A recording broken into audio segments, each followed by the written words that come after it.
fishing has remained a big part of Southport's culture. And, you know, during this road trip, I've got a co-pilot the whole time. She spends a lot of time hanging out and checking out some of the history of the stops that we take. And that co-pilot, shotgun as you could say it, is meteorologist Helen Holt.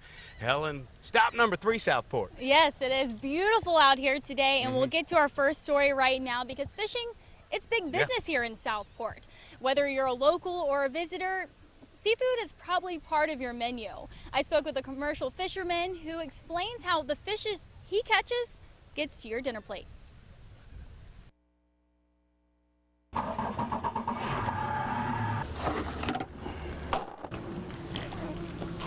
You can't get far from the Brunswick County coast without hearing about an amazing meal sourced from the sea.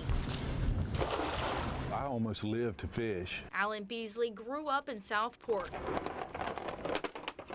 Since he was a teenager, fishing has been his life. After school, come down to the marina or to the beach here with friends from school, and we'd get on their dad's boat and we'd go fish, and I kind of got hooked on it from there. Hooked on an underwater passion that led him to become a commercial fisherman. I do lots of fishing now, both inshore and offshore, as well as scuba dive and spear fishing. Southport has always had jobs on the water. The fishing industry is how many supported their family during the first half of the 20th century. Now, it's not that easy. Several drivers to the change in fishing, regulations, the economy, that sort of thing.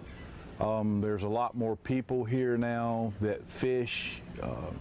People learn to fish. They learn a lot from the internet and fishing schools. Depending on the season, Beasley is limited on what type and how much fish he catches. That impacts what and how much you pay at the market and a restaurant. Based on what the fish market has, the restaurant may do a special on triggerfish, for example, because we can catch triggerfish, and a boat may have come in yesterday with a nice catch of triggerfish, and so, you know, the chef will find that out, and that'll be the featured dish for the night. Beasley says nothing matches the quality of our local aquaculture. Frozen or imported from somewhere else, it's not as good.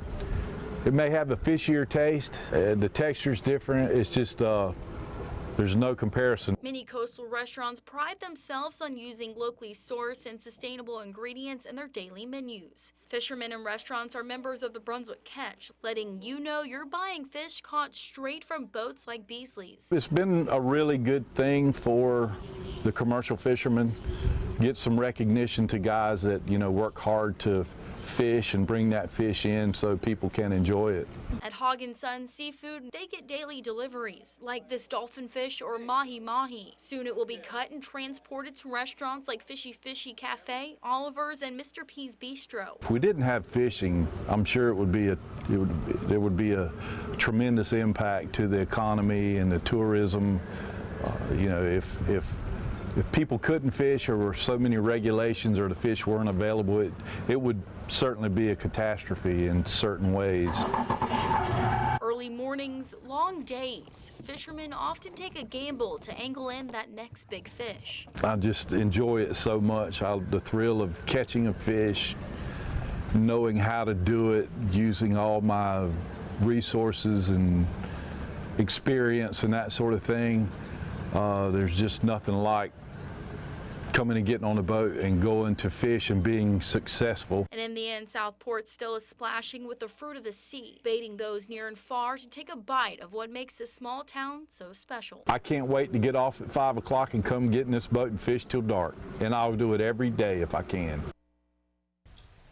Now, you heard Alan Beasley say he does hit the dock when he gets off at 5. That's because he has another day job, too, to help pay for the bills, but he still fishes when he can and to do what he loves. That is a cool job.